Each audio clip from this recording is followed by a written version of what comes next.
घना हो गया आप में, अरे गर्म कर रहा हूं मैं ये आपके सत वचन कह के, और आप गर्म हो गए तो मैल ऊपर आओगा। आप सोचोगे हमारे गुरुदेव की, हमारे गुरु की निंदा की इसने, उस पुस्तक को उठाओगे और देखोगे। एक भक्त जी कह रहा था, जी मैंने आपका सत्संग सुना और आपने हमारे गुरुओं की पुस्तक दिखाई थी ना, मुझे बड़ा गुस्सा आया। मैंने पहले तो टेलीफोन किया जिज्ञासु बनकर, और फिर आपके आश्रम से मेरे पास पुस्तक मंगवाई कि इनकी त्रुटि ढूंढूंगा और फिर अपने गुरुजियों को बताऊंगा जाके, तो उनकी फिर युवा दिखाओगे। मैं चलो इस तरह ले लो। वो पुस्तक भेजी, हमने कुल पैसा भी नहीं लिया, कोरियर के भी अपने घर पे दिए और वो पुस्तक भेज दी।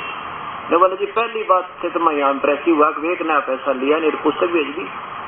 चलो फिर सोचा भी अपना पंथ बनाने के लिए पुस्तकें भेजे दिया करें। फिर वो पढ़ के देखी तो मैं तो एक परमात्मा कहने लगा, रोया 1 घंटा बैठ कर। पहले तो पढ़ी तो इस उद्देश्य से थी अब 100 त्रुटि काटूंगा, अपने वाला को फिर पढ़ी दोबारा तो उसमें त्रुटियां कमियां ना पाई ने। मैं तो चुप होकर उपदेश लेगा आपका, और उसके बाद रो रहा हूँ बैठ कर कोने में, हे परमात्मा किस फंस गए थे जाके।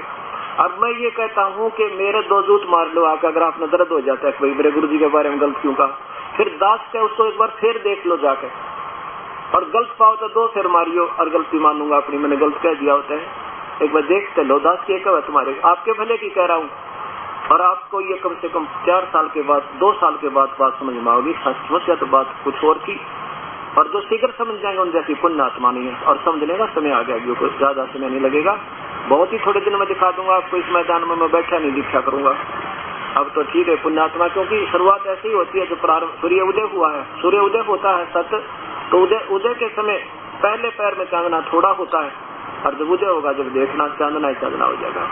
कबीर साहब कहते हैं, और ज्ञान सब ज्ञान ये कबीर ज्ञान सो ज्ञान, जैसे गोला तोब का भाई करता चल मैदान, तारा मंडल बैठे करिए चांद बड़ाई खावे, उदय हुआ जब सूर्य कहा सो तारों छप जावे। अब जितने पुस्तक लिख लेते ये महापुरुष बने बैठे हैं, इस सत्य ज्ञान के सामने देखिए ढूंढे तो भी ना पाओगे। अब ये पुस्तकें दिखाना दास का शौक नहीं या कोई उद्देश्य नहीं, और मुझे इनकी कभी जरूरत नहीं थी, क्योंकि मुझे तो अपने भगवान पर 100% 100% विश्वास उनकी अमरवाणी से हो गया था।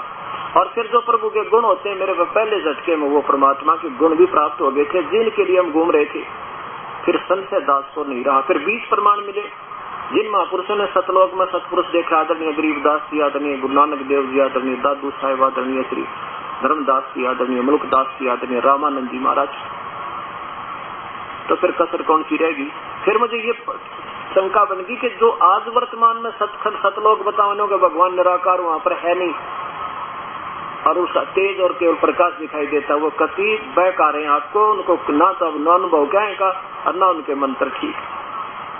अब मैं जो पुस्तक दिखाता हूँ आपके लिए, कैसे एक अंधा जावा था रात्रि के समय लालटेन हाथ में लिए हुए, आगे से बच्चे आ रहे थे शोर शराबा करते हुए, आवाज लगाई, देखो बच्चों मुझे दिखाई नहीं देता, कहीं मेरे अंदर टक्कर ना मार दो। बच्चों ने ध्यान से देखा कि बुजुर्ग आ रहे हैं और हाथ में लालटेन लिए हैं, और कह रहा मैं अंधा हूँ। बच्चों ने पूछा, बाबा आप अंधे हो तो फिर लालटेन किस लिए लिए हो? कि आप आंखों वालों के लिए, कहीं मेरे में टक्कर ना मार दो। अब ये लालटेन जो है ना, ये शास्त्र आपके गुरुओं की आप ही को दिखा रहा हूँ कि कहीं मेरे साथ टक्कर ना मारो, पहले इन्हें पढ़ लिए चांदने में। इन अपने गुरुओं के वही दिखाता हूँ जैसे जैन धर्म का दिखाया, कभी जो का तो एक अक्षर अपनी तरफ से नहीं बोला जाता। ऐसे ये राधा स्वामी वालों का, धन धन सतगुरु वालों की, और ये बालोकेश्वर जी वालों की, और श्री हंस जी वालों की, जितने भी आज तक श्री आसाराम जी की, सुधांशु जी महाराज की, 2 एक नंबर के महापुरुष, उनकी किताबें जो की तो पढ़ाई, और साथ में फिर शास्त्र पढ़ा दिए। जिनमें थोड़ी सी बुद्धि भगवान ने दी होगी तो वो आप समझ जाएंगे। तो मैं तो एक अंधा हूँ भाई, मेरे लिए तो लालटेन कभी व्यर्थ है, मुझे जरूरत नहीं इन शास्त्रों की, मुझे तो परमात्मा ने जो देना था धन दे दिया, मुझे प्राप्त हो दिया। अब ये दास चाहता है कि मेरे जैसे जिज्ञासु बहुत घने कम नहीं है, जिन्होंने अपना एक भक्त जी बता रहा था कि मैंने वो आश्रम में पहुंचा हमारे सेवक के साथ, वहां पर सेट बन रहा है, उसमें लंबा चौड़ा, उसमें कहने लगा जी मुझे पंखे लगाने की सेवा दे दो। उसमें लगभग 200 पंखे लगने की व्यवस्था है। मैंने कहने लगा भाई आपने उपदेश ले रखा हमारे से? नहीं जी। उपदेश बताया कि एक महापुरुष बहुत बड़े संत का नाम ले रखा। मैं बोला जी ऐसे हम आपकी सेवा स्वीकार नहीं करेंगे। कहते हैं गुरु बिन माला फेरते, गुरु बिन देव दान, गुरु बिन दोनों निष्फल है, पूछो वेद पुराण। पहले तो नाम लो, आपका अकाउंट खुलेगा इस बैंक में भगवान आड़े में, और फिर कुछ भी दान कर लियो। ऐसे हम ना दिया सेवा तो मुझे दे ही दो। मैं बोला वैसे नहीं हम देते। मैं उस पाप का भागी नहीं हूँ किसी की खाम का पैसे ऐंठ के, और दोषी नहीं बनाऊ संगत को जिसके ऊपर बाहर चढ़ा दो बिना उपदेशी का पैसा लेकर। हम तो अपने हाथ से पंखा करके गुजारा कर लेंगे, पर ये पंखा ना कोई करे। फिर उसने बताया जी मैंने ऐसे ऐसे बड़े महापुरुष का नाम लिया, उसका नाम बता दूं तो कहना है कि, और वो सेवक जो हमारा था लेके आया था, कहने लगा जी इतना भगवान आत्मा है, 1 किला जमीन थी वह गुरु जी के नाम कर दी, आश्रम बनवा रखा है। फिर मैंने उसको समझाने की चेष्टा की कि आपके गुरुदेव कौन है, उन्हें नाम बताया। फिर उसकी वह किताब दिखाई और फिर गीता दिखाई, सारी बात समझ गया। तो बोला ना जी तो सब कहने की बात है। अरे तेरा गजब भैया, क्योंकि उन महापुरुषों ने ऐसा उल्टा बांध दी उनकी मशीन को, अब सिद्धि होनी मुश्किल होगी। इतनी प्यारी आत्मा, डिवोटी आत्मा की अपना रोजगार भी दे दिया, फिर भी कति जहाँ पर कुछ भी ना मिलना वहाँ अपना काम बिगाड़ रहा है। कोई बात नहीं, एक समय आएगा धीरे धीरे सब ठीक हो जाएगा। अब प्रसंग चल रहा है कि दास कह रहा था कि आपने दोनों क्रम भोगने होंगे, चाहे वो ब्रह्म का साधक है चाहे परब्रह्म का, और चाहे ब्रह्मा विष्णु महेश का। और जो वर्तमान के जो संत बता रहे हैं सतलोक वाले, वो तो एक अन्य के नाम नहीं, उनसे ना कोई लाभ कोई बेनिफिट नहीं आपको। अब उन्होंने धर्म भी बंद करवा दिए। मेरे पास कई हजारों की संख्या में उन संतों को छोड़कर वापस आ चुके। उन्होंने फिर अपने साधनाएं बताई कि हमारे गुरु जी कहते हैं ना तो जोत लगानी और ना ही कोई धर्म करना, धर्म करोगे तुमने भोगना पड़ेगा। मैं बोला भले पुरुषो, पहले तो नाम गलत, और ऊपर से ये पुण्य थोड़ा बहुत करते इससे कुछ बेनिफिट होना था, धर्म करना था, जोत रोजाना लगानी थी, हवन करना था, ये भी बंद करवा दिया। प्रथम तो मनुष्य शरीर नहीं आपका, और मनुष्य शरीर होगी का कोई पिछले संस्कार थे तो आगे कागज चुगनी बनोगे, तुम्हें रोटी भी नहीं मिलेगी। क्या बताते हैं कि जिन्होंने अब जैसे पुण्य किए जाते हैं, चाहे आप किसी प्रकार भी कर रहे हो, उनका बेनिफिट अवश्य मिलता है। तो इस प्रकार अब पुण्य बंद करवा दिए, कति ना धर्म करना ना हवन करनी, और परिणाम भी नहीं रहे, राक्षस जैसे बन जाएंगे थोड़े दिनों में अगर ऐसी साधना ना मिली है। कहते हैं दया धर्म का मूल है, पाप मूल अभिमान, और तुलसी दया ना छोड़ियो जब तक घट में प्राण। अब जो आज ये कोई 10 रुपए 1000 रुपए 20 रुपए उन पर छूट जाते हैं, सारा दिन आत्मा प्रसन्न रहती है। और आप लूट कर ले आओ तो 10 लाख रुपए, रात में नींद नहीं आवे, फिर चिंता में बढ़ जाएगा, कहाँ से छुपाऊं, कहाँ करूं, के बनाऊं, फिर फैक्ट्री ला बैठेगा, 20 लाख का टोटा हो जाएगा, फिर टक्कर मारी कमर है। तो कहने का भाव ये, जब तक हम दया भाव और ये सब यज्ञ नहीं करेंगे तो हमारी कोई साधना सफल नहीं हो सकती, ना विकार छूटे ना प्रभु निकटावे।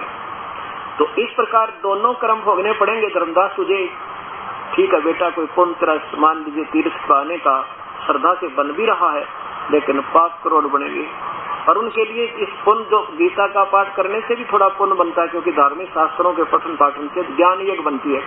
अब इसके आधार पर कभी तेरा मान लीजिए संस्कार बन गया, 2 वर्ष स्वर्ग भी चला गया, और फिर करोड़ बार जैसे हाथी, करोड़ बार कुत्ता, करोड़ बार गधा, करोड़ बार नपुंसक, करोड़ बार वृक्ष, ये भी बनोगे। इनमें कति ताल नहीं है, ये सत्य इतिहास लिखा है इन्होंने बिल्कुल ज्यों का त्यों। बाकी तो गुलामुला गोलमोल कर रहे हैं जो वर्तमान के संत, ये तो यथार्थता को कति छुपा रहे हैं, और न इनके कुछ शास्त्र से छुरी, इनकी छुरी सही मिलती है शास्त्र में। और यही है, जब तक पूर्ण ब्रह्म, पूर्ण परमात्मा, सतपुरुष की, पूर्ण ब्रह्म की और उस 3 नाम के मंत्र की अगर उपासना नहीं होगी तो आप दोनों कर्म लागू है। उस मंत्र के आधार पर क्या होगा कि आपके ये जो पाप कर्म जो आपने भोगने थे 84 लाख योनियों में या नरक में, वो कैंसिल हो जाएंगे, आप पर फिर लागू नहीं होंगे, क्योंकि आपको वो सत लाइसेंस बन जाएगा जिसकी आपको आवश्यकता थी। अब धर्मदास कहने लगा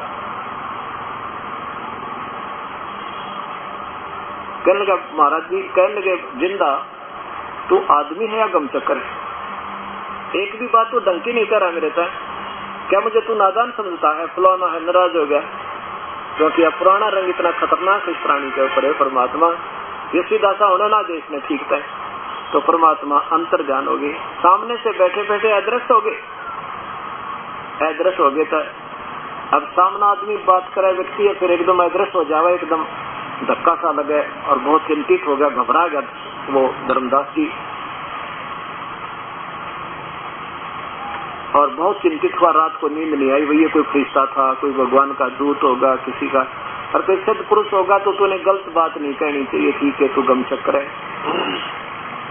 बड़ा चिंतित रहा, सारी रात बीत गई। सुबह उठा, स्नान किया, स्नान करके फिर क्या किया, ऐसे ही वो दीपा पोती करी, लेकिन वो जो पूजा करता था वो पूजा करने को जल धर्मदास का कति नहीं किया। अभी तो सारी नरक मैदान की, और गीता फिर पढ़ी दोबारा रात में दीपक लगा के। आगे तो सचमुच सुबह उठा, खाना बनाने लग गया।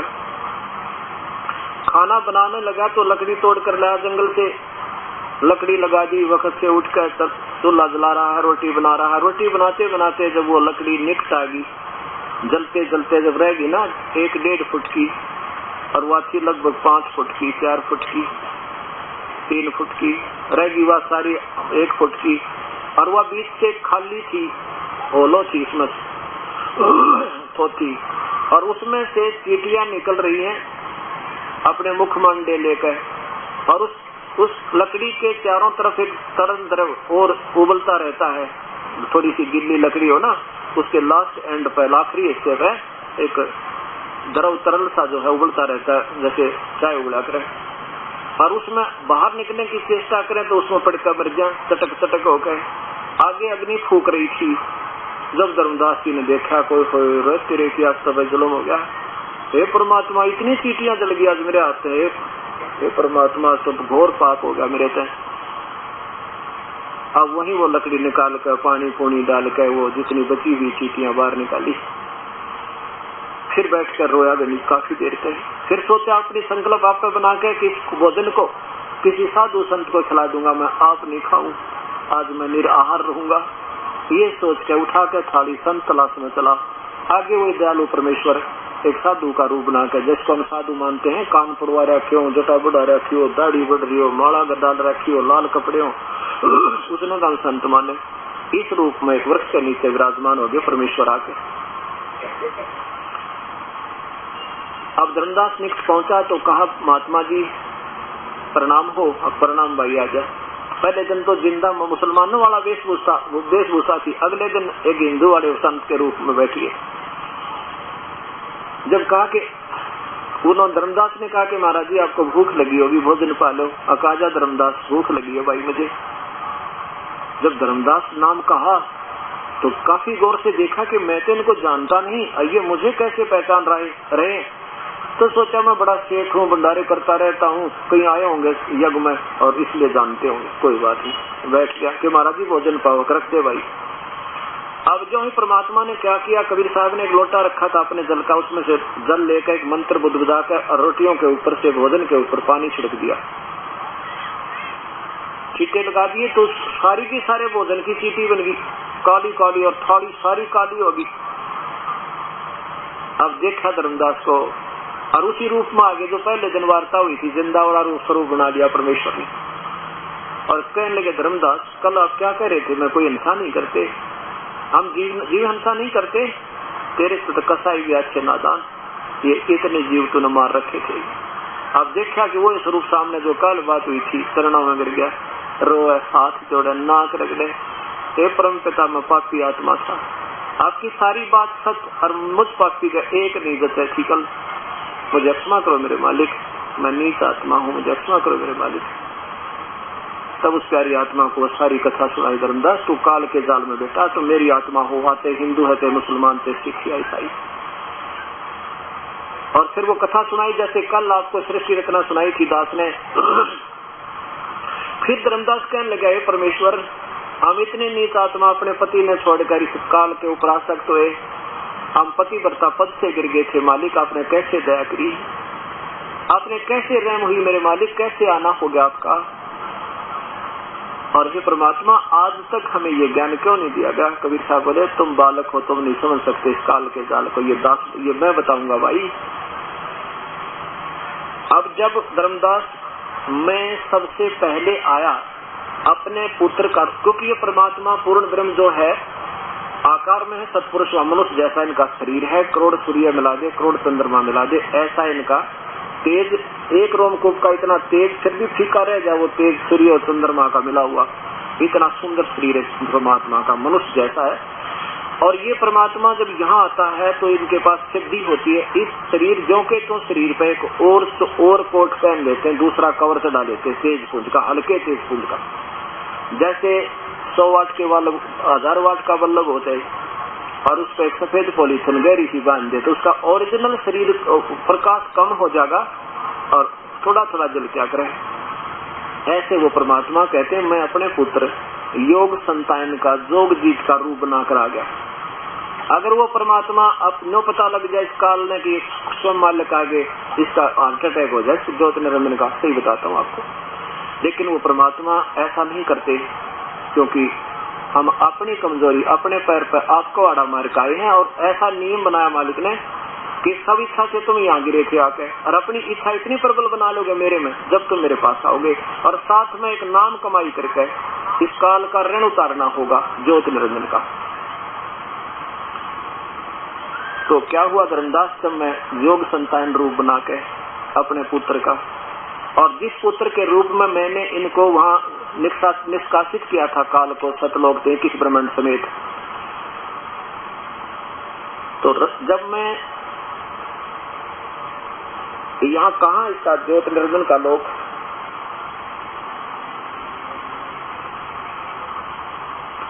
ये कल दिखा था आपको एक ब्रह्मांड है,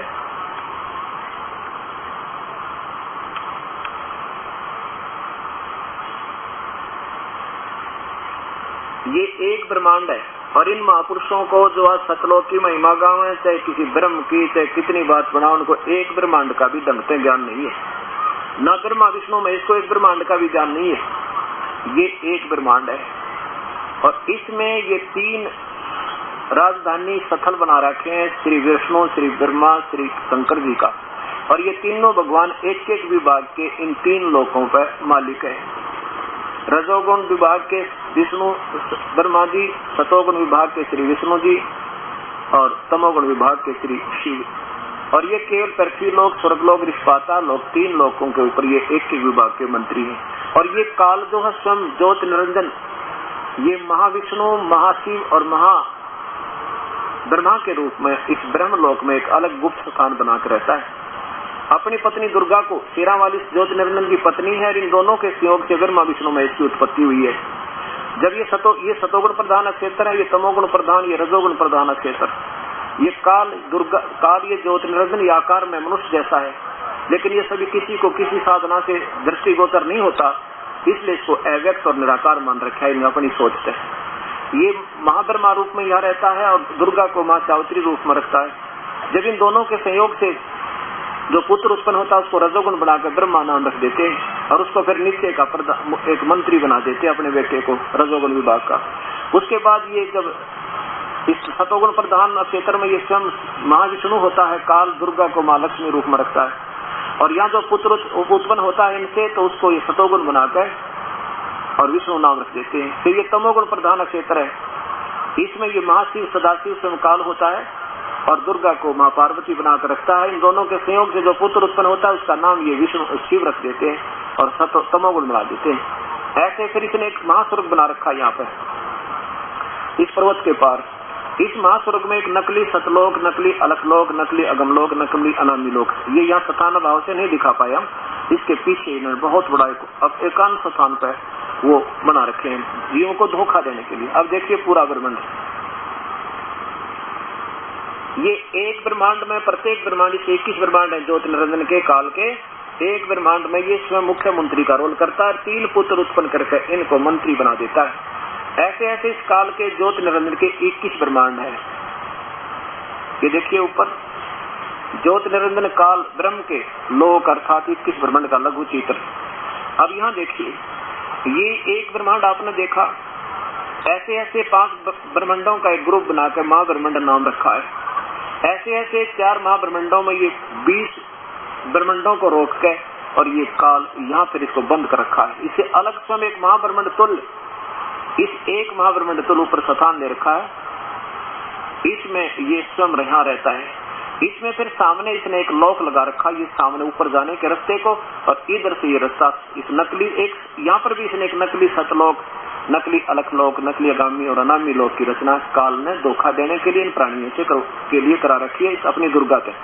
और इधर ये 12 द्वादश पंथ, ये द्वादश जो अत्यंत भक्त हैं, ये पिछले महर्षि थे, पिछले जन्म जन्मांतर की बहुत पुण्यात्मा की। अब काल ने इनको वहां रखा, पहले तो आनंद इन्हें के कर्म का भोग वहां दिया, उसके बाद इनको नकली सतलोक संत बना के और नकली सतलोक की या नकली ब्रह्मा विष्णु महेश तक की साधना बताने के लिए यहाँ भेज दिया नीचे इस ब्रह्मांड में। अब ये है तो पुण्यकर्मी आत्मा पिछले संत ऋषि थे, अब इन स्वयं भी शास्त्र विरुद्ध साधना कर रहे हैं और करवा रहे हैं, ये डबल दोषी हो रहे हैं बुरी आत्माओं को धोखा देकर, और फिर उनको नरक में ठोकेगा यू काल। अब ये 21 ब्रह्मांड इस काल के, अब ये काल यहाँ रहता है, ये अपने जब एक ब्रह्मांड में ये अपनी सृष्टि तीनों पुत्रों की उत्पत्ति कर देता है, जब ये वास्तविक रूप में यहाँ आता है, और यहाँ पर एक तपस्या है, इस तपस्या के ये वैसे चकोर है चारों तरफ, इसके बीच में एक बहुत बड़ा गड्ढा है चारों तरफ का, ऐसे मतलब गड्ढा भी नहीं कह सकते, जैसे पवासा होता है ऐसा है, और वो बीच से बहुत गर्म होकर ऐसी लौ निकलती है उसमें से, दूर से देखने में ऐसे लगते जैसे जोत दिखाई दे, कोई जोत, जैसे वहाँ कितनी जोर की आग बढ़ती है, दूर से देखोगे तो ऐसी दिखेगी पतली सी, जैसे सूर्य कितना बड़ा है, पृथ्वी से भी कई गुना बड़ा है, और दिखे एक गोला सा, ऐसे ही वो लौ यहाँ से चमकती दिखती है। जो ब्रह्मा कुमारी वाले या दूसरे संत का ना जोत दिखाई दी, जोत दिखाई, ये तो काल की वो खतरनाक सतल दिखाई देता है, जहाँ पर 1 लाख जीवों का ये रोज भून कर खाता है, ये यहाँ दिखाई देती है, वो उसमें से लौ निकलती है, लपट, उस तवा सा बना थोड़ा सा गोलाकार सा, जैसे तवा होता है लंबा चौड़ा, और उस तवे के ऊपर से ऐसे लौ निकल रही है उस लपट उसकी गर्मी की, और उसको ये कहें दर्शन हो गए उसके भगवान के। रखरा गजब भगवान तो वो काल आकार में मनुष्य जैसा है, उस तपस्या को देख के कहते ज्योति दीख की, ज्योति दीख की, वह सात दीख की इनकी।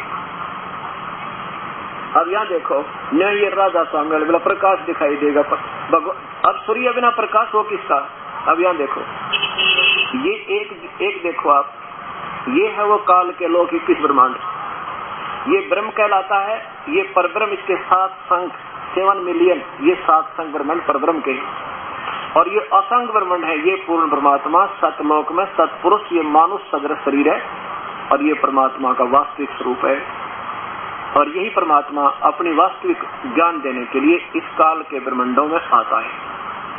कहता धर्मदास जब मैं तब वहां आया जहां पर ये काल 1 लाख जीवों को, मानुषधारियों को रोज बोल कर खाता, इस तपस्या के पास में खड़ा हो गया आके 1 लाख मानुषधारी, ये देव महादेव जितने भी देव हैं, ऋषि महर्षि साधक संत, जो भी जितने गलत साधना से किसी साधना करें, उनको एक बार तो याद जाना पड़े, उस पूर्ण परमात्मा के उपासक ने छोड़ के बाकी सबसे कितनी बात बनाए, उनको इस तपस्या पर भूलना ही गिर पड़ता है। यहाँ पर 1 लाख मानव शरीरधारी प्राणियों को रोज उस तपस्या तौए पर भूना जाता है, पत्थर की बहुत लंबी चौड़ी शब्द प्रज्वलित है।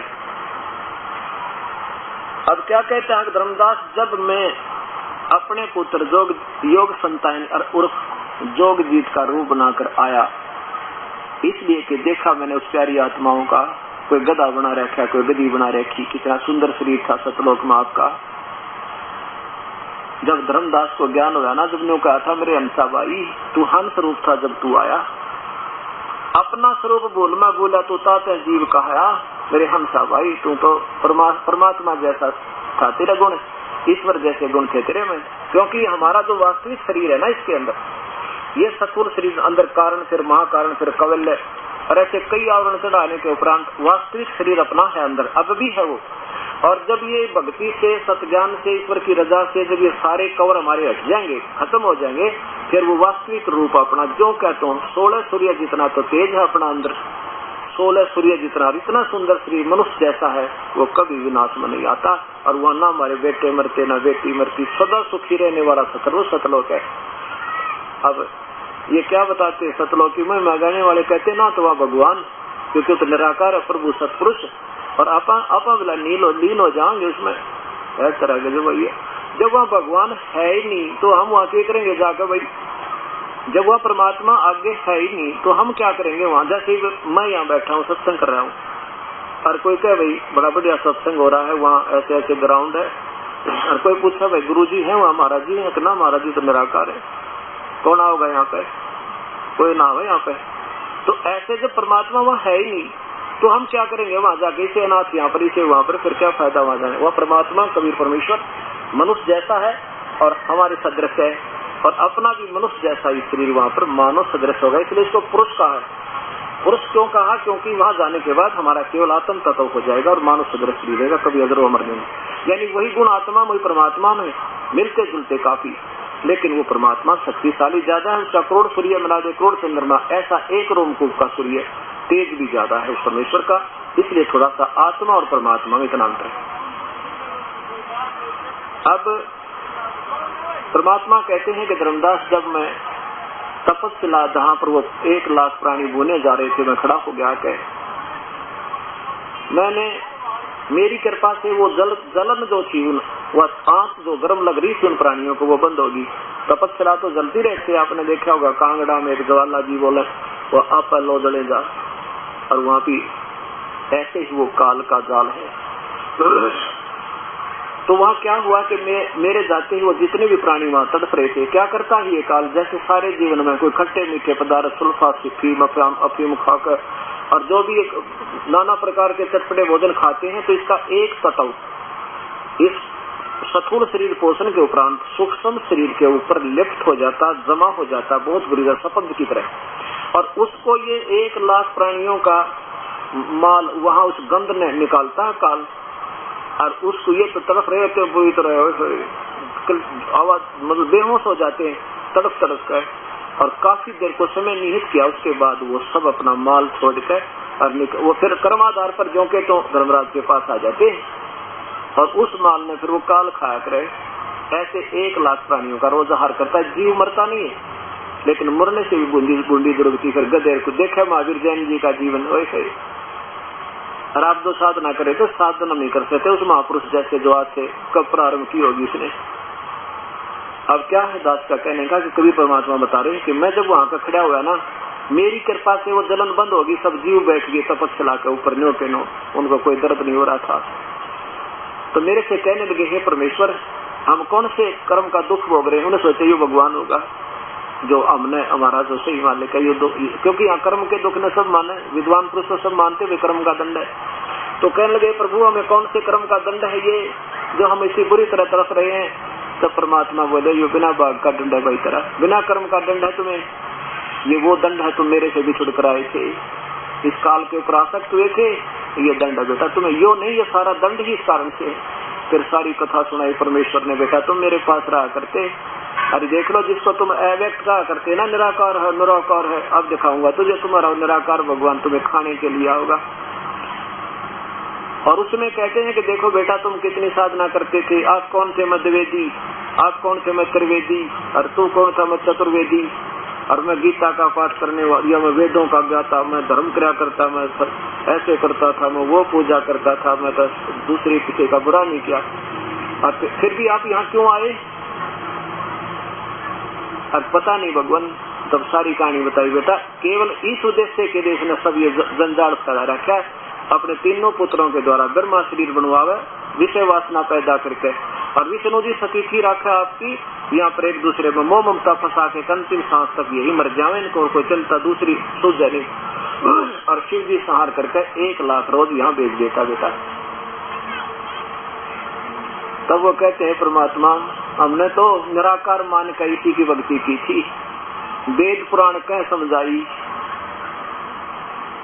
और इन्होंने सब इसी निराकार की तरफ संकेत किया। परमात्मा बोले भाई तुमने वेद ना समझ में, तुम्हारे वेद को साकार बताते हैं, पर तुम्हारे जो संतों ने ऋषियों ने जो सोचा वो गलत सोच के अपनी थ्योरी बनाकर निराकार सिद्ध कर लिया। वो निराकार नहीं अब दिखाऊंगा तुम्हें, वो साकार में है। तब वो कहने लगे सभी पुरानी परमात्मा हमने छुटवा लो एक बार, हम जिंदगी भर मोह नहीं करें इस काल के लोग की तरफ।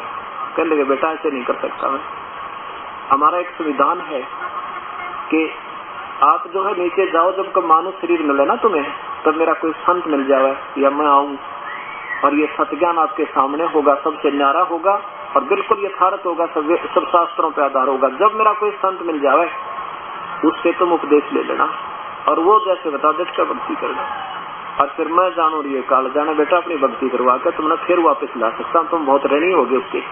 ऐसे नहीं, जब तुम जाए घरो नर देहा तब तुम करना मम सत्य शब्द स्नेहा, मेरे सत्य शब्द पे उस सच्चे नाम पर पूरा विश्वास करके जाग कर ना, जब मैं तुम्हें ले आऊंगा। तब उन्होंने कहा है परमात्मा अब क्या नहीं बोलेंगे। कबीर साहब बोले वहां तो तुम वकील बन जाते हो उस काल के दूत के, इस काल के विज्ञान पर गलती इन दूतों के, संदेश वाहकों के, और मेरी एक नहीं सुनते बेटा। ने बोले जी दोनों कान पकड़ लिए, एक आपका कोई संत मिल गया तो जमते सीधे ही पकड़ लेंगे और चरणों में पड़े रहेंगे। कबीर साहब बोले देखो वो आ गया वो काल जिसको तुम निराकार बताते थे। विष्णु पुराण में दिखाऊंगा आपको कि जब ये काल विष्णु, ये महाविष्णु, ये काल जिसको शिव सदाशिव कहते हैं, ये विष्णु जब अपने कार्य नीचे पूरा करके ब्रह्मांड में तीनों पुत्रों की उत्पत्ति करके दुर्गा को छोड़ के इसके लोक में ये वहां बैठ जाता है 21वें ब्रह्मांड में, और वहाँ कहते हैं इसका काल रूप परिवर्तित हो जाता है। जो गीता में दिखा होता देख ले मेरा ये रूप है अर्जुन, मैं ऐसा हूँ, तो कहते वहां देख दिखाऊं तुझे, वो आने लग रहा। अब उसने क्या ऑटोमेटिक सिस्टम बना रखा है कि इतने समय में ये प्राणी जल बुझ कर यहाँ से ऑटोमेटिक उठ जाएंगे और केवल वो माल निकला पाएगा एक ऑटोमेटिक पात्र में नीचे, वो खाने के लिए जाता है।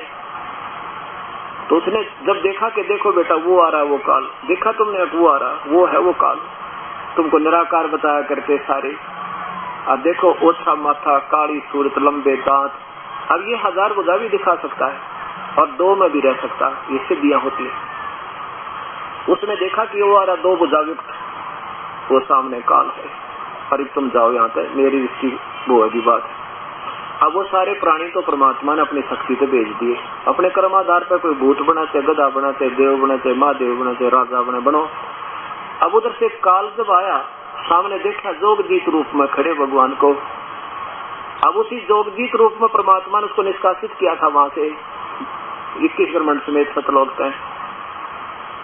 तो वो काल बोला कि जोगजीत पहले तो ये बता तू आया किस लिए, मेरी इजाजत बिना तू मेरे लोक में क्यों आया, और वहां तक तूने मुझे मार निकाला मोही जोगजीत ना छोड़ दूं तो ही।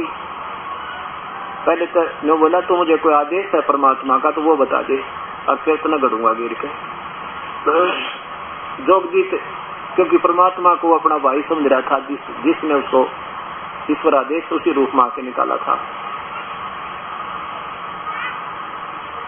तो कबीर साहब कहने लगे, मैं बोला भाई मैं उस कबीर परमात्मा ने भेजा हूँ अपना डबल रोल करके, मैं पूर्ण पिताजी ने भेजा हूँ और नीचे जाऊंगा ब्रह्मंडों में, तेरे 21 ब्रह्मंडों में 20 में, और तेरी पोल पाड़ का आऊंगा, ये बताऊंगा कि भगवान नहीं जिसको तुम निराकार मान कर वेद और गीता के आधार पर आधारित हुए बैठे, ये तो काल है, असली परमात्मा कोई और है, पूरा प्रमाण देकर दिखाऊंगा उनको, सब अपनी शक्ति से नाम दूंगा सच्चा नाम, और तेरे जाल से निकालूंगा मैं, ये आदेश देकर भेजा है मेरे को पिताजी ने। अच्छा 10 जा पहले तुझे मैं ठीक करता हूँ। अब कहते हैं कबीर साहब कहते हैं धर्मदास मेरे ऊपर ऐसे ऐसे झपटा ये काल जैसे बाज झपटा कर चिड़ी पे, और फिर मैंने भाई वो सत्ता नाम सेवन किया श्वास के द्वारा, एक सत्ता नाम सतनाम है वो श्वास से सेवन होता, हम आपको देंगे जो हमारा उपदेश होगा। उसके अंदर इतनी शक्ति है कि अगर आपके ऊपर किसी प्रकार की कोई से देव बला होते महादेव बला होते किसी प्रकार की आपत्ति सिमन कर लियो ढूंढ ही नहीं पाए। हमें याद दिलाने के लिए परमात्मा कहते हैं कि वो सिमन किया भाई मैंने, और सिमन करके उसका ऐसी हालत होगी मेरे चरणों में गिर गया और पड़ा पड़ा तड़फा जैसे पक्षी की पंख कट जाती है, विवश हो जावे और उस पर हल्ला टहला ना जावे। जब जान गया वो काल की तरह से प्रबल शक्ति है, इसके पास कोई सबक शक्ति है प्रभु की, कहने लगा मेरे चरण पकड़ लिए और रोए रोए डटे नहीं डटे, रुदन मचा दिया, मैं आपका तो मेरा बड़ा भाई मैं तेरा छोटा भाई, बड़े तो गलती करते हैं छोटे तो गलती करते हैं, बड़े अक्षमाई क्या करते हैं, माफ कर दो माफ कर दो। फिर मैंने कहा माफ कर दिया, कैसे नहीं वचनबद्ध हो जाओ, मेरे 1-2 काम है, 1-2 मेरी कमी है मेरे लोक में वो भी पूरी कीजिए बगू, मैं तो आपको भगवान पिताजी जैसा मानता हूँ। काल कहता है ज्योत निरंतर पड़ा पड़ा, कबीर साहब बोले मैं बोला भाई ठीक है मांग के मांगे। कैसे नहीं वचनबद्ध हो जा जोगजीत, वचनबद्ध हो जा। कबीर साहब बोले वो हो गया वचनबद्ध, बोल क्या मांगता है। फिर बैठ गया, बैठ के आने बोला एक काम करियो आप क्या करोगे, नीचे जाके, नीचे जाऊंगा भाई सारी कहानी बताऊंगा, सतलोक की सारी कथा सुनाया करूंगा और सबको अब सच्चा नाम देकर तेरे जाल पे छुटवा दूंगा। ने बोला अभी तो मैं आया हूँ, अभी तो मुझे भूख लगती है, आप एक काम करियो 3 युगों में जीव मत ले जाना, सतयुग त्रेता द्वापर में, और जब चौथा युग आवे ना कलयुग फिर कितने जीव ले जाइए, फिर मुझे कोई आंट नहीं।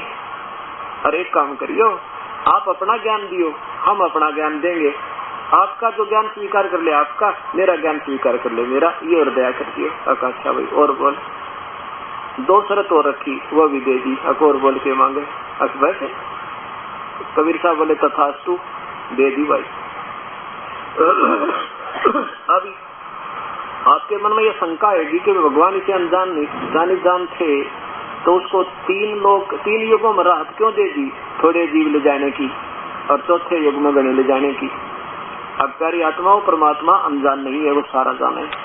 और उनको ये भी मालूम था कि क्या मांग सकता है ज्योति निरंजन, ये बालक उसके सामने बालक है। ये आपको दिखाऊंगा सामवेद और ऋग्वेद के अंदर युवा कबीर माने समरस कबीर, और बाकी ये देवता, ये महादेव और ये ब्रह्मा ब्रह्म पर ब्रह्म, ये तो बालक और वृद्ध, ऐसी स्थिति। युवा माने समर्थ, जो सारे काम करने में समर्थ हो, और बालक और बूढ़ा सब कार्य नहीं कर सकता, इसलिए परमात्मा ने उस पूर्ण ब्रह्म की सतपुरुष की युवा कबीर नाम करके महिमा की।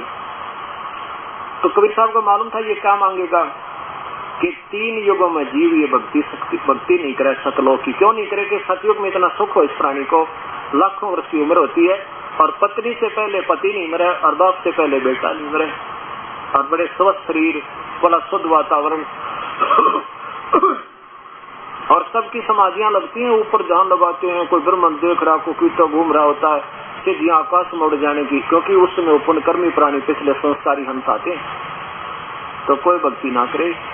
ऐसे त्रेता में, फिर द्वापर में, अब कलयुग में के बने हैं कि पिछले पुण्य संस्कार तो खत्म हो गया, आपके भक्ति वाले जो ज्यादा थे वो तो खत्म होगी, ना कुछ सिद्धि रही, ना कुछ रिद्धि रही, ना कुछ ऊपर उड़न की शक्ति रही, और भक्ति सारी शास्त्र विरुद्ध होगी।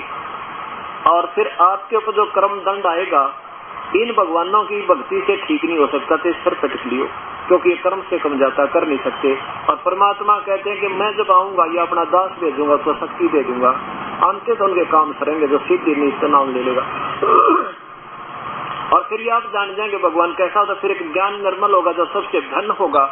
और कलयुग में परमात्मा जब भेजते अपने संदेश वाहक को कि ये सब दूत जो काल के आके अपनी अपनी व्याख्या कति फाइनल कर देते हैं, परमात्मा की परिभाषा लिखकर छोड़ देते हैं कि ये है भगवान।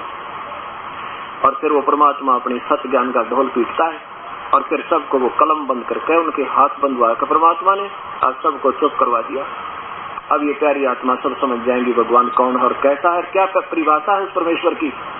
तो परमात्मा कहते मैंने सारा बेरा था, मैं बालक नहीं हूँ, इसलिए इसको 3 युगों की छुट्टी दे दी, चौथे युग में बेटा मैं देखूंगा सब तुझे। इसने ये सोचा था कि चौथे युग में ये भक्ति योग रहे नहीं गए, 4 तो पंथ बना दिए हमारे, 4 तो मध्य बना दिए और 25 पंथ बना दिए। एक भगवान शास्त्र, एक दिन की नैना व्याख्या, घुमा फिरा कर सारे कहते ज्योत निरंजन, घुमा फिरा कर प्रकाश देखो, ज्योत देखो, हृदय में पहुंचो, फलाना पहुंचो, और परमात्मा आकार में, और ये बताओ उसको निराकार। तो इससे सिद्ध हो गया कि ये सब बेसलस कथाएं बना के अभी तक दंत कथाएं बनाई सुनाई हमारे को। इफ्साना समाज हो रहा है, कोई बालक नहीं, सारे समझ जाएंगे, ज्यादा से ज्यादा 2 वर्ष लगेंगे, ये सब समझ जाएंगे हम कहाँ खड़े थे। तो ये सोच कर परमात्मा ने ऐसा सोचा था। तो फिर ये धर्मदास कबीर साहब बताते हैं कि जब ये सारी इसने मांग ली ना भिखारी ने, मेरे तो सारी डिमांड पूरी होगी, फिर दीजे काटे, फिर आंख बदल गया, कहने लगा क्या करेगा जोगजीत, बेशक जा, तेरी कोई नहीं मानना वहाँ पे, मैंने सबको उल्टे रास्ते लगा रखे अपने दूध भेज के। आप कहोगे सतपुरुष है, वो कोई और भगवान है, तेरा सिर फोड़ेंगे। और मैंने 12 नकली संत भेज रखे हैं समाज में, और सब ने गलत नाम तुम्हारी महिमा गा रखी है, सतलोक है, सतपुरुष है, सचखंड है, सिर्फ सुनी सुनाई बातों से, और फिर वो नाम सारे गलत देंगे, मेरे पास आओगे, एक भी बार नहीं जा सकता। और तुम जाओगे ना, जब तुम्हारे दूध को तेरा संदेश भाग जाएगा तुम्हारा, उस समय तो करोड़ों की संख्या में एकत्रित कर चुके होंगे वो, और सबको गलत ज्ञान में इतना रंग देंगे, उसका दुश्मन बना देंगे। जो तेरा संदेश वहां कहेगा ये साधना ठीक नहीं इनकी, और जाकर ले तू क्या करेगा। क्या बोला?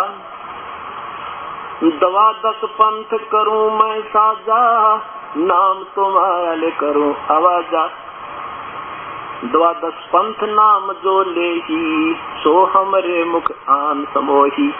12 पंथ चला दूंगा नकली, और 12 दूत भेज दूंगा, और वो महिमा गाओगे ऊपर सतलोक, कान दबा कर आंख दबा कर देख लो, बस ये साधना है। नाम 500 गलत देंगे, क्योंकि काल परमात्मा ने मना किया 500 का नाम काल के भाई, ये 500 नाम काल के ही, बिल्कुल पार नहीं हो सकता। फिर क्या बताते हैं? दवा 10 पंथ करूं, काल बोला 12 पंथ चलाऊंगा, और नाम तुम्हारा ले करूं आवाजा। ऊपर सतपुरुष है, वो तो है नहीं, निराकार है। और फिर 12 पंथ नाम जो ले, वो मेरे मुख आन समोही। इन 12 पंथा में जो नाम देंगे ना, वो सारे मेरे मुंह में आऊंगे, बाहर जा नहीं सकते, कर दिए क्या करेंगे। और फिर कबीर साहब फिर कहते, प्रथम अंश हमारे जाई, पीछे अंश तुम्हारा आई। ये 600 वर्ष पहले की वाणी बोल रहा हूँ आपको, जो सुना रहा हूँ कबीर साहब की, आज की नहीं है, जो परमात्मा जब लिख कर गए थे, और आज वही हो गया। कहते हैं काल बोला कि पहले मेरे दूत जानेंगे सारे इसमें धरती लोक पे, और पीछे से तुम्हारा दूत यानी संदेश वाहक होगा, और फिर उसकी जो है ना कोई नहीं सुनेगा। कबीर साहब बोले ये तेरी चिंता नहीं, मैं जानू के ऊपर सुना। मैं अपनी प्यारी आत्माओं को अपनी परिभाषा जानता हूँ, ये कैसे पहचानेगी मुझे। तो परमात्मा को मालूम था कि तब तक ये सब ने जो एंड बैंड बोलना सारे बोलेंगे, और जो भी इन्होंने कथाएं अपनी फाइनल करनी थी वो कर देंगे। आज वही हो चुका है। इन महापुरुषों ने अपनी जो अंतिम लेखनी लिखकर बंद कर दी किताबें। अब ये है परमात्मा, ऐसा है भगवान, ये सतपुरुष है, इसका निराकार है, ज्योत दिखाई देती है, और ये सब दास के पास उपलब्ध है। सबके कंप्यूटर में फीड करके और सीडी बनाकर समाज में भेज दी। अब ये चीज नहीं कर सकते कि हमने तो नहीं कही ये बात, और इस समाज को ये पता लग जाएगा हमारे गुरु जी ये बताते थे, वास्तव में सच कथा ये है, और सारे शास्त्र आधार होगी, तो ज्यादा से ज्यादा 2 वर्ष लगेंगे जिन्हें भक्ति चाहिएगी। और जो रूढ़िवादी है तो बड़ो कुएं में पड़कर, वो तो उसके लिए तो स्कूल है कोई ना, उसके लिए तो ये पाठशाला नहीं है जिसने मानना नहीं, आंखें देखी बात के। कहते जान बुझ साची तजय, और करे झूठ तने, वाकी संगति है प्रभु फिर सोपन में भी ना दे। उनकी तो हमें जरूरत भी नहीं। वो कैसे बताए परमात्मा ने, उनके बारे में क्या बताते हैं कि जान बूझ साची तजय, करे झूठ तने, और वाकी संगति है प्रभु फिर सोपन में ना दे। चातुर प्राणी चोर है, ये मूड मुग्ध है ठोठे, संतों के नहीं काम के है, इनको जो गढ़ जोटे। चतुर प्राणी चोर है। चातुर कौन से? जिन्होंने शास्त्र विरुद्ध साधना बताकर अपने अटकलों से परमात्मा की व्याख्या गलत बता रखी है, और अपने आप को ऋषि और महर्षि और महासंत सिद्ध कर दिया, जगत गुरु सगत गुरु, वो तो है चतुर प्राणी। और मूड जो इतना प्रमाण देख कर भी नहीं मानेंगे, वो मूड बताए कति नादान, इतने प्रत्यक्ष प्रमाण देकर उनको नहीं छोड़ सकते। फिर परमात्मा कहते वो हमारे काम के कोई ना, वो तो वही रहना, उनको जो गढ़ जोट और पक्का दृढ़ कर दो, मरो कुएं में पड़ गए। चातुर प्राणी चोर है, ये मूड मुग्ध है ठोठे, ये संतों के नहीं काम के है, उनको दो गल जोटे। लगे रहो भाई वहीं पर। लेकिन जिनको प्रभु चाहिएगा वो अब डटे नहीं डटेंगे। अब क्या होता है कि धर्मदास, जब मैं पहली बार यहाँ आया मृत मंडल पर चला, इस काल को बोला तू तो बैठ जा दिशा से, मैं आप देख लूंगा जिसको लाना है ना लाना है, क्या करना है। तो कहते मैं पहली बार जब आया गर्मा से मिला, गर्मा को नाम दिया, मैंने समझाया, वो समझ गया सारी कहानी। उपदेश किया फर्स्ट मंत्र, हम पहला मंत्र इसलिए देते हैं आपको कि आप में जो और भी कोई रह रहा होगी ना शंका, या तो सिद्ध हो जाओगे ना छोड़ जाओगे नाम में, तो उससे कोई लाभ हानि आपको नहीं होगी। तो परमात्मा ने ऐसा प्रोसीजर बनाया कि सबसे पहले ब्रह्मा को प्रथम मंत्र दिया, सारी बात समझ गया। फिर विष्णु जी के पास आए, विष्णु जी को समझा, बेटा तुम मेरे बच्चे हो और ये तुम्हें दिखाई भी नहीं देता, आकाशवाणी करके तुम्हारी भी बांध रखी सबकी, और तुम ये काल है, तुम मेरे प्यारी आत्मा हो, तुम नाम जपो, तुम यहाँ से निकल जाओगे। नाम ले लिया। फिर शिव जी के पास आए, शिव जी को समझाया, ये भी पुण्यात्मा मान गई एक बार तो बात, ये सोहम नाम दिया इसको। फिर क्या बता बेटा, मैं फिर आऊंगा कुछ समय के बाद, तो मैं दूसरा वास्तविक मंत्र दूंगा, सतनाम। तो परमात्मा जब दोबारा गए जोगजीत रूप में, तो काल ने देखा कि तेरे बेटे गए सारे और ये चले गए, तो समझो सब न बता देंगे। उनकी बुद्धि चेंज कर दी अंदर बैठ के,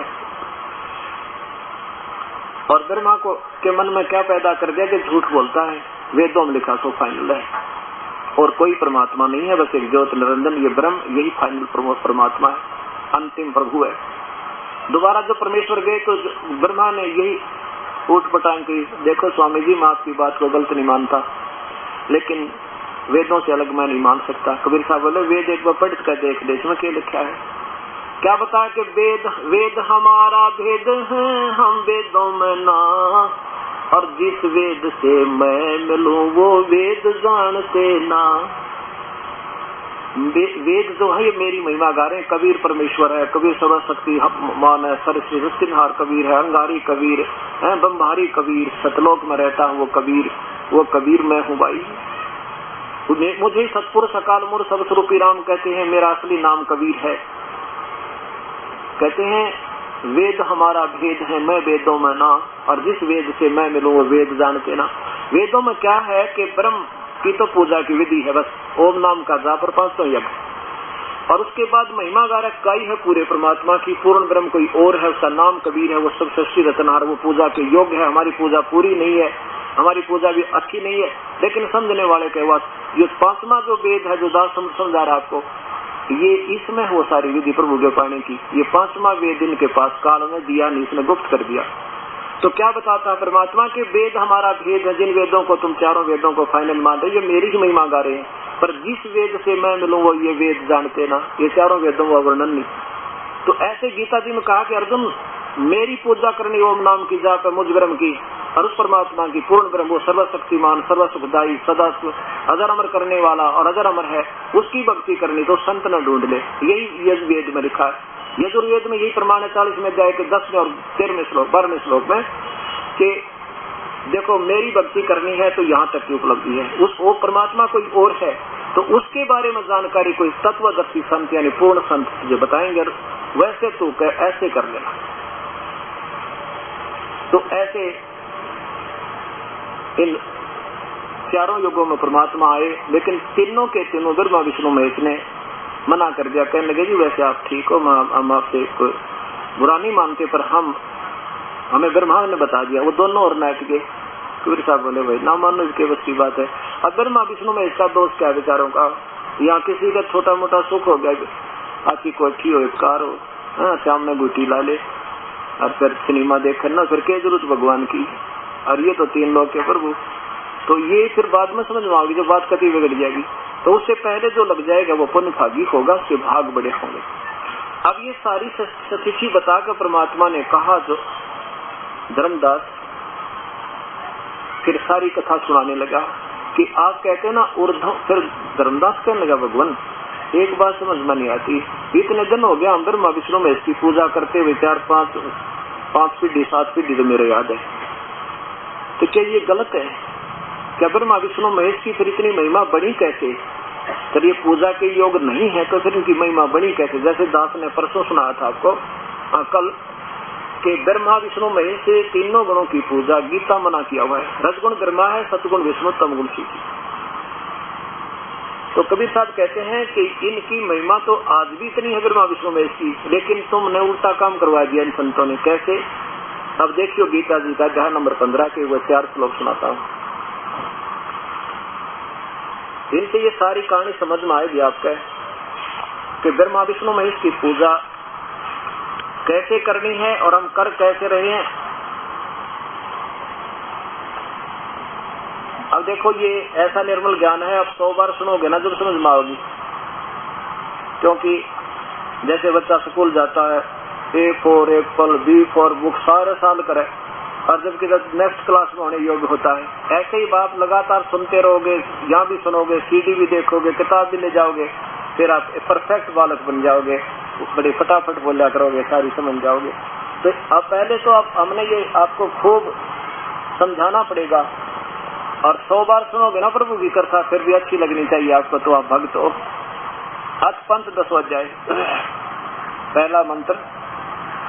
ऊर्ध्व मूलम, ऊर्ध्व मूलम नीचे को, ऊपर को जड़ वाला। ऊर्ध्व माने ऊपर को। आदि पुरुष परमेश्वर तो समझो जड़ है उस परमेश्वर की, मूल है ऊपर को। वो तो पूर्ण परमात्मा तो समझो जड़ है संसार रूपी उल्टे लटके हुए वृक्ष की। ये गीता ही समझाऊंगा आपको, जब समझ में आओगे वो परमात्मा कौन है, पूर्ण ब्रह्म। ये समझो ये पूर्ण परमात्मा, ये तो संसार रूपी वृक्ष की जड़ है, परम अक्षर पुरुष। ये तो जड़ समझो। ऊपर कहते हैं आदि पुरुष परमेश्वर मूल वाले, ऊपर को जड़ वाला पूर्ण परमात्मा वाले, और नीचे को शाखा। काल ने ये तना और ये दार बंद कर, इसको नहीं ज्ञान नहीं बताया। केवल तीनों गुण रूपी शाखा, रजगुण ब्रह्मा, सतगुण विष्णु, तम गुण शिव जी रूपी शाखा वाले इस उल्टे लटके हुए संसार के वृक्ष को, पीपल के वृक्ष को समझो अविनाशी कहते हैं, अर्थात ये रचना है उस परमेश्वर की। ऊपर को जड़ तो पूर्ण परमात्मा समझो। आदि पुरुष परमेश्वर मूल वाले, अधः शाखा माने नीचे को शाखा वाले, इस संसार रूपी पीपल के वृक्ष को अविनाशी कहते हैं। वेद जिसके पत्ते कहे, और उस संसार रूपी वृक्ष को जो व्यक्ति, जो संत मूल से लेकर जड़ से लेकर और सब तना और डार और टहनियों को पत्तों तक बता देगा, वो तत्वदर्शी संत है। तत्व से जानता है स वेदवित, वो तत्वदर्शी संत है, वह वेद के तात्पर्य को सही जानता है। अब क्या कहता है ये काल भगवान, अब फिर समझ लो कि जो संत तुझे इस सारे ब्रह्मांडों को बता देगा, इस सारी रचना को ठीक ठीक बतावेगा न्यारे न्यारे, तो समझना वो तत्वदर्शी संत है। और फिर क्या बता चौथे अध्याय के 34वें श्लोक में कि मैं नहीं जानता उस परम पिता के बारे में भक्ति की। अर्जुन, ये तो वो कोई संत आवेगा, उसने पूछिए। चौथे अध्याय का 34वां श्लोक, पवित्र गीता जी। उस ज्ञान को, उस परम पिता के ज्ञान को उन तत्वदर्शी संतों के पास जाकर समझ है। उस ज्ञान को तू तत्वदर्शी ज्ञानियों के पास कर जाकर समझ, उनको भली भांति दंडवत प्रणाम करने से और कपट छोड़कर उनकी सेवा करने से, वह तत्वदर्शी संत सरलता पूर्वक प्रश्न करने से परमात्म तत्व को, उस परमात्मा के वास्तविक ज्ञान को भले भांति जानने वाले ज्ञानी महात्मा तुझको तत्व ज्ञान का उपदेश करेंगे। मैं नहीं जानता उस परम पिता के बारे में, और फिर कौन है वो तत्वदर्शी, इसका 15वें अध्याय के पहले में फैसला कर दिया कि जो इन ब्रह्मांडों का पूर्ण जानकार हो, जड़ से लेकर टहनी क्या है, तना कौन है और ये कौन है, अगर ये कोई बता दे तो समझो वो तत्वदर्शी संत है। वो कैसे बताएगा, वो कबीर परमेश्वर आएगा, वो बताएगा अक्षर पुरुष एक पेड़ है, निरंजन वा की डारे, जो जमीन से बाहर दिखाई देता है। ये कबीर परमात्मा की वाणी 600 वर्ष पुरानी जो बोल रहा हूँ मैं, गीता जी के 15वें अध्याय को बोल रहे हैं, वो साधारण भाषा में। अक्षर पुरुष एक पेड़ है जो जमीन से बाहर दिखाई देता, उसे पेड़ कहते हैं। ये अक्षर पुरुष ये परब्रह्म है। और निरंजन ज्योत निरंजन ये डार, ये काल, इसकी डार एक मोटी डार, ऐसी ऐसी सैकड़ों डार होती है वृक्ष से। अक्षर पुरुष एक पेड़ है, निरंजन वाकी डार, और तीनों देवा शाखा है, ये पात रूप संसार। हम तो ये पात रूप में आ गए हैं ब्रह्मा विष्णु में से। अब ये क्या है, ये तना तो परब्रह्म है अक्षर पुरुष, और ये क्षर पुरुष ये डार है। और क्षर पुरुष यानी ज्योत निरंजन के 3 बेटे हैं, रजगुण ब्रह्मा, सतगुण विष्णु, तम गुण शिव कहते। और ये जड़ कौन है, ये पूर्ण ब्रह्म। ये तो काल स्वयं कह रहा है कि आदि पुरुष परमेश्वर यानी पूर्ण परमात्मा तो जड़ है उस संसार रूपी वृक्ष की। ऐसे जो बता देगा उसको तो समझना वो तत्वदर्शी संत है। अब देखो इसमें हिंट भी दे दिया कौन होगा फिर वो तत्वदर्शी संत। 15वें अध्याय का फिर प्रथम श्लोक फिर देखो, ऊपर को जड़, ऊपर आदि पुरुष परमेश्वर तो मूल वाले जड़, और नीचे को शाखा वाले संसार रूपी पीपल के वृक्ष को अविनाशी कहते हैं। वेद जिसके पत्ते कहे गए हैं। और उस संसार रूपी वृक्ष को जो संत जड़ से लेकर मूल सहित तत्व से जानता है, स वेदवित, अर्थात वो है वो तत्वदर्शी संत, वो वेद के तात्पर्य को सही जानता है, ये समझ लेना। आगे देखो दूसरे में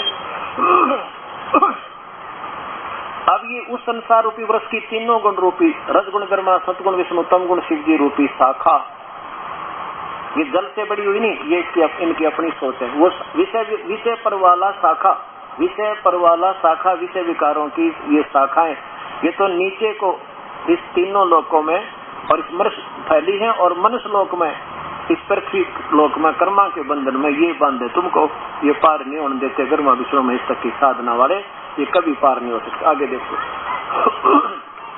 तीसरे में क्या कहा कि देखो उस संसार वृक्ष का स्वरूप जैसा कहा है वैसा यहाँ विचार काल में नहीं है कि मैं तुझे बता रहा हूँ ना, मैं नहीं जानता उस परम पिता के बारे में पूरे ब्रह्मांडों का। मैं तेरे और मेरे डिस्कशन में, ये गीता की चर्चा में भाई मैं नहीं बता पा रहा पूरा, वो तो संत बताओगा। यहाँ वैसा नहीं पाया जाता, क्योंकि न तो इसका आदि है और न इसका अंत, और न इसकी किसी प्रकार कोई स्थिति है।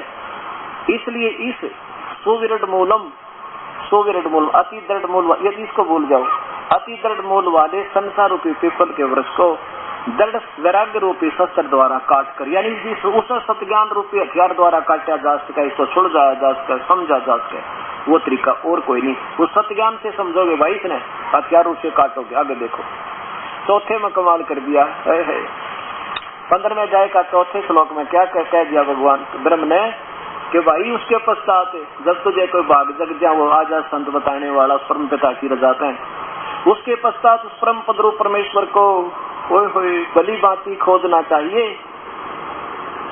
जिसमें गए हुए फिर लौटकर संसार में नहीं आते, अर्थात फिर उनका जन्म मृत्यु कभी नहीं होता, और जिस परमेश्वर से सारे ब्रह्मांडों की रचना हुई है, पुरातन संसार रूपी वृक्ष की प्रवृत्ति विस्तार को प्राप्त हुई है, और उसी आदि पुरुष नारायण की मैं शरण हूँ। गीता बोलने वाला भगवान कह रहा मैं भी उसके अधीन हूँ, वो मेरा मालिक है, मैं उसका भिखारी हूँ, मैं उसके अधीन हूँ।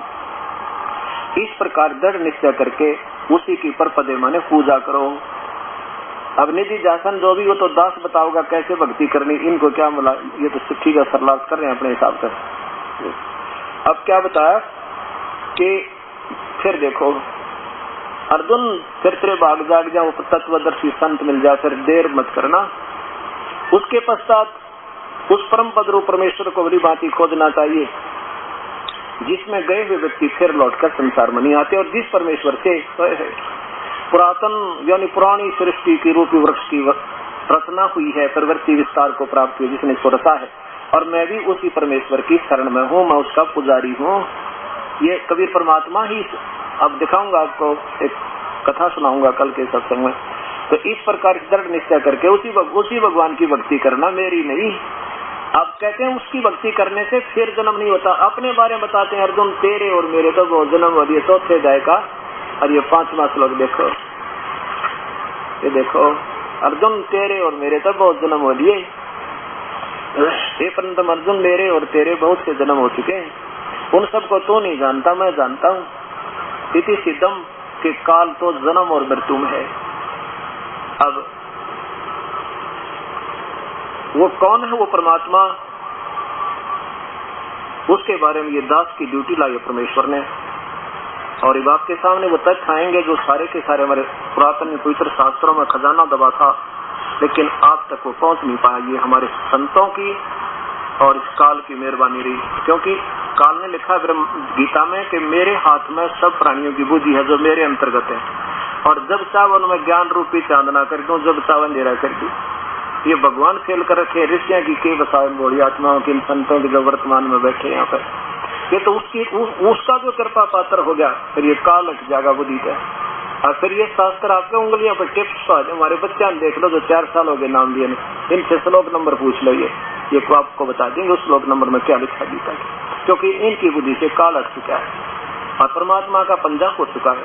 और फिर देखना सारे शास्त्र आपको ऐसे लगेंगे परमात्मा ये कहाँ छुपे पड़े थे, और इस दास की मजबूरी होगी क्योंकि मेरी ड्यूटी लाई परमात्मा ने। साथ में मुझे मालूम था कि मेरे जैसे दुखी बहुत है, इस प्राणी बहुत है, प्रभु के चाहने वाले मेरे से भी ज्यादा सैक्रिफाइस है, और उनको अब ये मार्ग मिल जाएगा। आज भी आत्मा तो क्यों की क्यों है, कति इतना भी अंतर नहीं इसमें। आज भी सर दे दी, शीश क्या देना, जैसे गुरुदेव के ऐसे करना। कैसे सिर सौंपा गुरुदेव को, सफल हुआ यो शीस, नितानंद इस शीस पे है, आप बसे जगदीश। सिर कैसे देना है? जैसे ये दास कहे फिर ऐसे करना। यदि आपने सफल भक्ति करनी है तो फिर डगमग मत होना और फिर देखना आपका बेड़ा पार होगा। अब दास वही बताएगा जो, क्योंकि मैं कोच हो गया इस खेल का और आप इस खेल के खिलाड़ी हो गए, और जिसने इसमें एडमिशन लेना, खेल में सिलेक्ट होना, उसके लिए नियम बना रखे, हमने फॉर्म बना रखा है। उस नियमों को अपना आजीवन निभाना होगा जिस गेम में सफल होना है तो, और जरा सा भी आउट होगे फाउल हो जाओगे, ये नियम है। इसी प्रकार इसका अब जो प्रसंग चल रहा था अपना कि अब गीता जी के 2 श्लोक और सुना के फिर आपको ब्रह्मा विष्णु में इसकी सच्ची की फिर समझाऊंगा कि ये बुरे नहीं है, लेकिन इनको जिस तरह तुम पूज रहे थे ऐसे नहीं पूजा थी। इनको कैसे पूजना था, इनकी कैसे हमने, एक तो होता है पूजा, एक होता है आदर सत्कार। आदर नहीं कोई और चीज होती है, पूजा कोई और चीज होती है। कैसे? जो पतिव्रता पति से रहती आन पुरुष निभावे और बसे पी हर में स्वर्ग प्रीतम में, ऐसे ध्यान लगावे। जैसे लड़की बहन बेटी अपने ब्याही जाती है तो वो पहले अपने परिवार में जाती है, वहाँ सास ससुर के अंदर, तो सास से भी इसका लगाव है, ससुर से भी है, जेठ से भी, जेठानी से भी, देवर से, देवरानी से, ननद से, सबसे। लेकिन वो आदर सबका करती है, और लेकिन जो पूजा करती है अपने पति की, पूजा पति की करेगी और श्रद्धा उनमें भी रहेगी। उनके जितना जिनका आदर है उतना अवश्य करेगी, तो भी पतिव्रता। अगर उनका अनादर करेगी तो भी वह पतिव्रता नहीं है। तो हमने रहना इस लोक में है तो सबका आदर करके रहना है, लेकिन पूजा अपने पति में, ध्यान जो उसकी समर्पण अपने पति में होगा, कभी नहीं हो सकता किसी में जो पतिव्रता हो।